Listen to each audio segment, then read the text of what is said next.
او خخشته کپلی وراله اخلي. صحیح ده کنه ښځې هېڅ ټینشن ونه کړې. اوس خو ډېرې پیسې دي راسره، خو ډېرې کپلې به درله واخلم. په سبا ماښام باندې د جمیل دکان ته د کلي یو چودري راشي. یلکه نن خو زه ستا غوښې پسې خاص راغلم چې راته ډېر صفت کړی دي یو پلیټ غوښه راله راکړه. یاره جو څونه وخته دې غوښه ختمه ده خو ماجو راسره پاتې دي. ښځه هغه مازغه راله یو پلیټ اوس راکړه چې څه خو خرودونه لرې نه راغلم واپس نشم تللی. او دې نه پس جمیل په چودري باندې د خر یو پلیټ مازغه وخوري او د چودري د جمیل د لاس خراب ډېر خوښ شي. جمیل له پیسې ورکي او د هغه ځای نه په خوشحالی لاړ شي.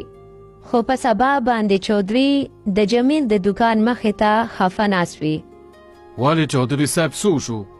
تاسو خو وختي هسې خفه ناست یې.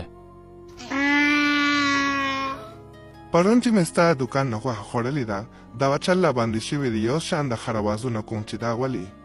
یاره که جمیله داسې چلو شو د سړي مازو ته خو د هر مازو خاطرې دي. خدای دې خیر کړي سړي خو د هر واجونه شروع کړی. دا تاسو څه وایې؟ زه خو یم ډاکټر له وتلي وی چې نه څه بیماري دي وي.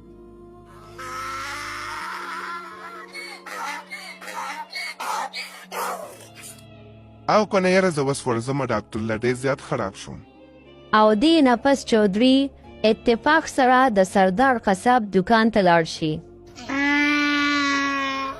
وروره یو 5 کیلو غوښه غوړله وتله.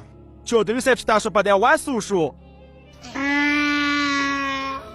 پته نه لګي خو څه به درته ووایم پرون داسې مې زړه ستړی شو. نو دا تاسو د کله نه داسې شوي؟